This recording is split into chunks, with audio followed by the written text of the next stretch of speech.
अस्सलाम वालेकुम नाजरीन, मैं जावेद आलम। स्वागत है आप तमाम दोस्तों का AIMIM न्यूज़ चैनल पर। AIMIM की बिहार उपचुनाव में हुई एंट्री, बेलागंज और इमामगंज में उतारा MIM ने कैंडिडेट। बिहार में 4 सीटों पर हो रहे उपचुनाव में ऑल इंडिया मजलिस इत्तेहादुल मुस्लिमीन AIMIM की एंट्री से मुकाबला रोमांचक हो गया है। 2 सीटों पर AIMIM ने पत्ता खोल दिया है, उम्मीदवारों का घोषणा कर दिया है और माना जा रहा है कि इन दोनों उम्मीदवारों का जीत पक्की है। बिहार में 4 सीटों पर उपचुनाव हो रहा है। NDA और महागठबंधन के बीच कांटे की टक्कर है। वहीं इस उपचुनाव में AIMIM की एंट्री हो गई है। ऑल इंडिया मजलिस इत्तेहादुल मुस्लिमीन ने बेलागंज से मोहम्मद जामीन अली को उम्मीदवार बनाया है और इमामगंज से कंचन पासवान को उम्मीदवार बनाया है। तरारी और रामगढ़ से उम्मीदवारों का ऐलान जल्द हो सकता है। अभी तक यहां पर 2 सीटों में उम्मीदवार का घोषणा नहीं हुआ है। ऐसा माना जा रहा है कि यहां पर AIMIM आने से अब MIM के साथ कड़ी टक्कर माना जा रहा है। MIM वर्सेस RGT के बीच महामुकाबला माना जा रहा है। बता दें कि बेलागंज और इमामगंज में अब त्रिकोणीय लड़ाई है। बेलागंज से NDA JDU ने मनोरमा देवी को उतारा है। बता दें कि रामगढ़, तरारी, बेलागंज और इमामगंज विधानसभा क्षेत्र में उपचुनाव हो रहे हैं। इन विधानसभा क्षेत्रों के विधायक पिछले लोकसभा चुनाव में सांसद चुने गए। इसके बाद से विधानसभा सीट खाली हो गई। इन 4 विधानसभा सीट पर 13 नवंबर को उपचुनाव होंगे, जिसके नतीजे 23 नवंबर को आएंगे। महाराष्ट्र में नहीं बनने देंगे शिंदे और फडणवीस की सरकार। ऑल इंडिया मजलिस इत्तेहादुल मुस्लिमीन के प्रमुख असदुद्दीन अवैसी साहब का बड़ा दावा। झारखंड को लेकर ऑल इंडिया मजलिस इत्तेहादुल मुस्लिमीन के सांसद बैरिस्टर असदुद्दीन अवैसी साहब बोले कि हमने एक टीम झारखंड भेज दिया है। वे वहां जाएंगे और देखेंगे कि हमें चुनाव लड़ना चाहिए या नहीं। महाराष्ट्र और झारखंड में विधानसभा चुनाव लड़ने को लेकर ऑल इंडिया मजलिस इत्तेहादुल मुस्लिमीन के प्रमुख असदुद्दीन अवैसी साहब ने बड़ा दावा किया है। असदुद्दीन अवैसी साहब ने कहा कि महाराष्ट्र में शिंदे और फडणवीस की सरकार नहीं बनने देंगे।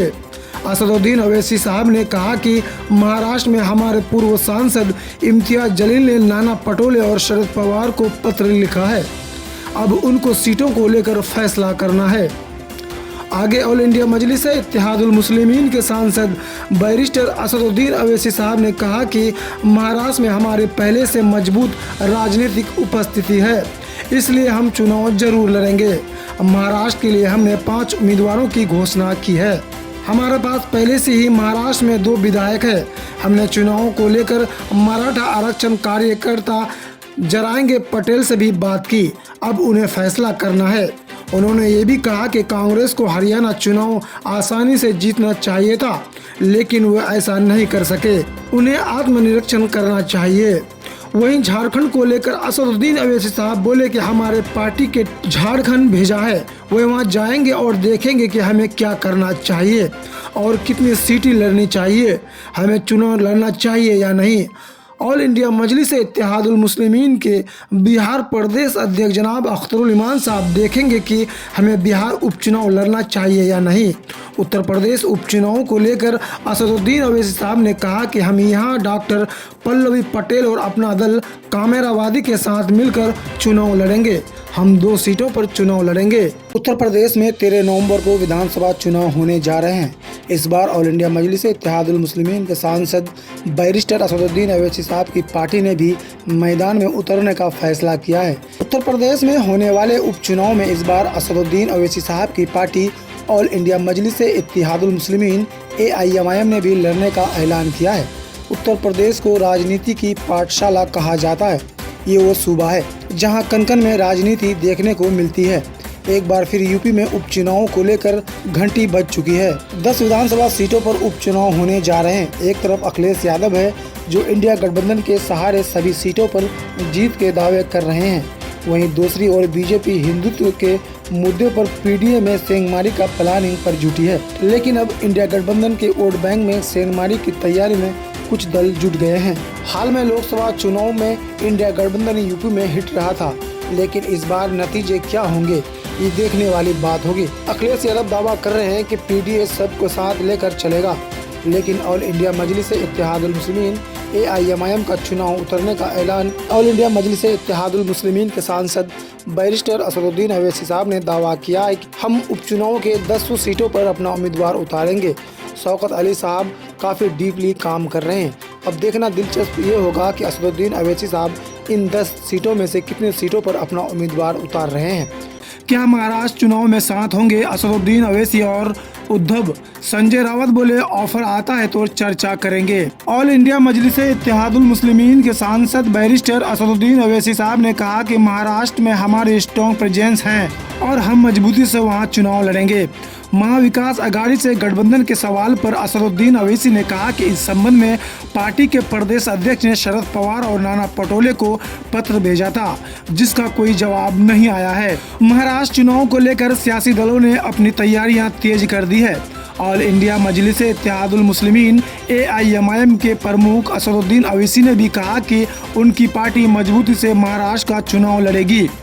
असदुद्दीन अवैसी ने कहा कि चुनाव के संबंध में उन्होंने महायुति के नेताओं से बातचीत की थी, लेकिन कोई जवाब नहीं आया।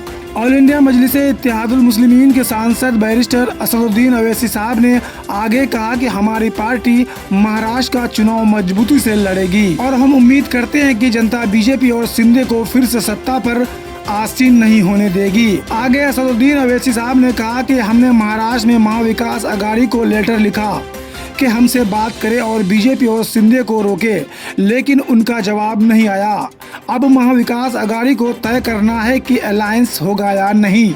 ऑल इंडिया मजलिस इत्तेहादुल मुस्लिमीन के सांसद बैरिस्टर असदुद्दीन अवैसी साहब ने कहा, महाराष्ट्र में हमारे प्रदेश अध्यक्ष और पूर्व सांसद जनाब इम्तियाज जलील साहब ने कांग्रेस के नाना पटोले और NCP SP के नेता शरद पवार साहब को लेटर लिखा कि आइए बात करिए हमसे।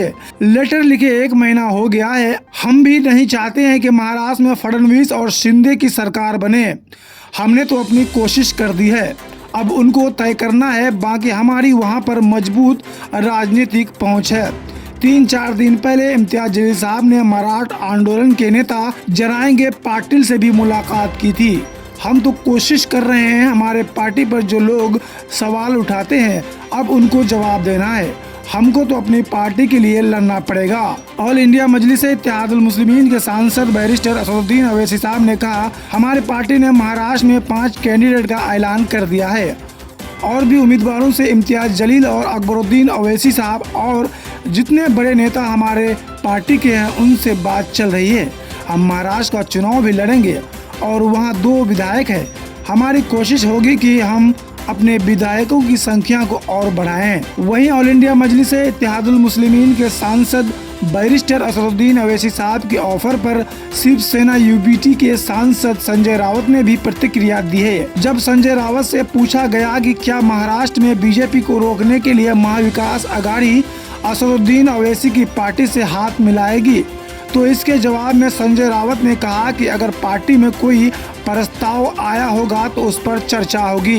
दोस्तों, ताज़ा तरीन खबरों के लिए AIMIM न्यूज़ चैनल को सब्सक्राइब करें, वीडियो को लाइक शेयर ज़रूर करें, कमेंट बॉक्स में आप अपनी राय जरूर दें। उत्तर प्रदेश में होने वाले उपचुनाव में इस बार असदुद्दीन अवैसी साहब की पार्टी ऑल इंडिया मजलिस इत्तेहादुल मुस्लिमीन AIMIM ने भी लड़ने का ऐलान किया है। उत्तर प्रदेश को राजनीति की पाठशाला कहा जाता है। ये वो सूबा है जहां कन-कन में राजनीति देखने को मिलती है। एक बार फिर यूपी में उपचुनाव को लेकर घंटी बज चुकी है।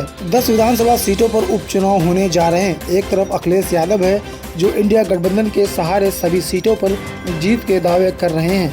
वहीं दूसरी ओर बीजेपी हिंदुत्व के मुद्दे पर PDA में सेंधमारी का प्लानिंग पर जुटी है। लेकिन अब इंडिया गठबंधन के वोट बैंक में सेंधमारी की तैयारी में कुछ दल जुट गए हैं। हाल में लोकसभा चुनाव में इंडिया गठबंधन यूपी में हिट रहा था, लेकिन इस बार नतीजे क्या होंगे ये देखने वाली बात होगी। अखिलेश यादव दावा कर रहे हैं कि PDA सबको साथ लेकर चलेगा, लेकिन ऑल इंडिया मजलिस इत्तेहादुल मुस्लिमीन AIMIM का चुनाव उतरने का ऐलान। ऑल इंडिया मजलिस इत्तेहादुल मुस्लिमीन के सांसद बैरिस्टर असदुद्दीन अवैसी साहब ने दावा किया है कि हम उपचुनाव के 10 सीटों पर अपना उम्मीदवार उतारेंगे।